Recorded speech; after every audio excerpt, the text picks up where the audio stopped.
সেই হুকুম নিয়ে আমার মাঠে নামতে হবে।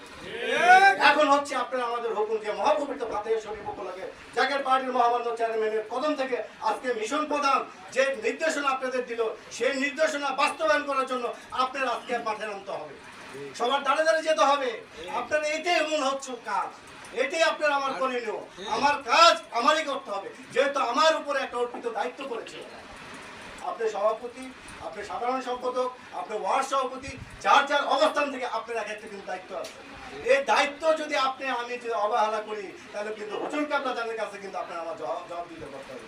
কাবলা জন হুজুর বলছে, বাবা আমি 16 আনা কিনছি দাদা, 14 আনা কিন্তু আমি বিক্রি করবো না। তাই ওনার কাছ থেকে যে হাসিল যদি করতে হয় আপনার কাছে, ওনার কাছ থেকে পরিপূর্ণ যদি নিয়ামত যদি আপনার কাছে আদায় করতে হয়, তাহলে ওনার হুকুম পরিপূর্ণভাবে পালন করতে হবে। তাহলে আপনি দয়ার রহমত পাবেন। আমাদের কিসের অস্থিরতা দাদা? আমার তো অস্থিরতা হওয়ার কথা না।